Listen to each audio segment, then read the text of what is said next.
suis Philippe Grandcoin, je suis professeur d'histoire en classe préparatoire aux grandes écoles, ici à Limoges, donc en lettres.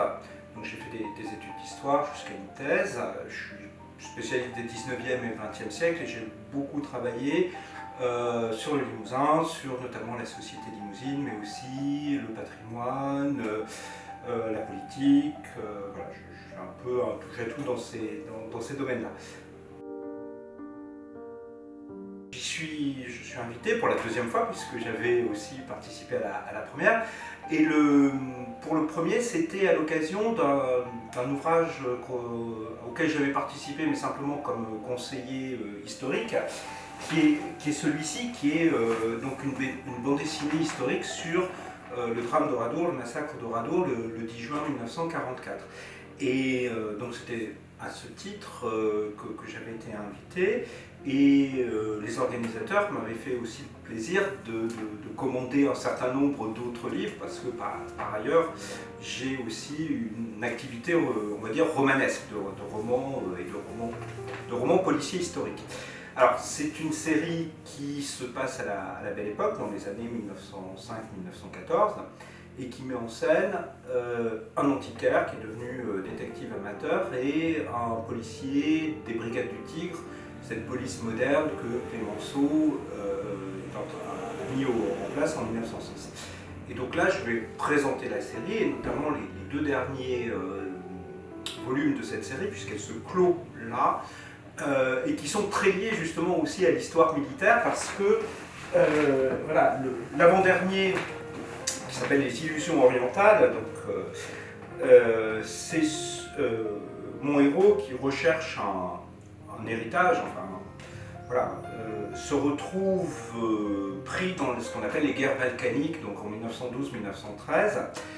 C'est les derniers temps de l'Empire ottoman, et il va vivre de l'intérieur, parce qu'à un moment, à la recherche de ce trésor, il va se retrouver coincé dans une Istanbul en guerre, et donc on assiste voilà, de l'intérieur à ces guerres.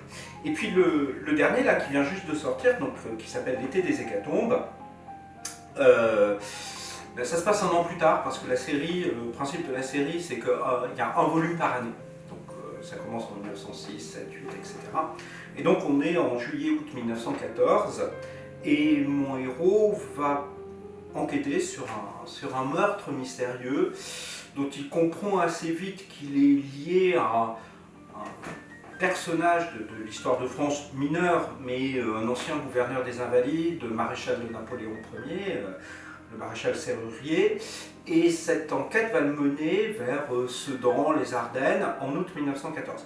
Et il va se retrouver sur la ligne de front, mi-août 14, au moment des combats les plus sanglants de l'armée française, lorsque voilà, il y a une tentative d'offensive à travers les Ardennes qui va échouer. Donc on est vraiment dans la grande histoire, dans l'histoire militaire, etc.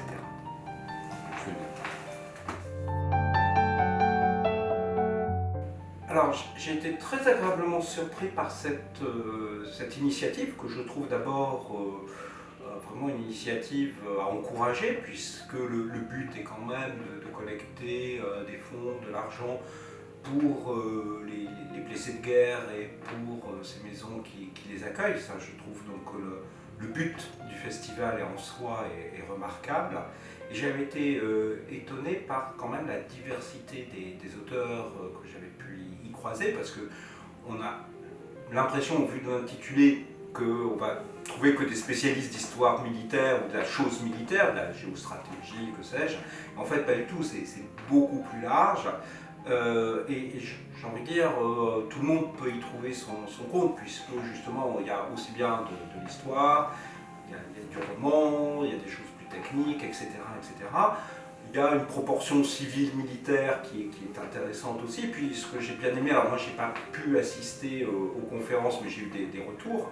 Les conférences organisées dans le cadre du festival sont très bien aussi, très intéressantes. Et je trouve que c'est une initiative qui permet de nourrir les liens entre la société civile et l'institution militaire. Et ça me paraît quelque chose de très important, à la fois en des temps qui sont troubles, des temps qui sont dangereux et où on voit qu'on a de plus en plus besoin des militaires.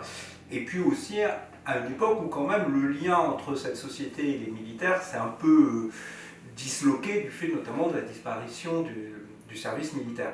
Et donc des moments comme ceux-ci sont des moments précieux pour justement faire se rencontrer ces deux mondes qui parfois s'ignorent un petit peu. Je serai présent uniquement le samedi 30 mai donc à Brive. Donc au festival, c'est à l'espace des Trois Provinces. Et bien évidemment, j'invite tous ceux que cela intéresse à venir.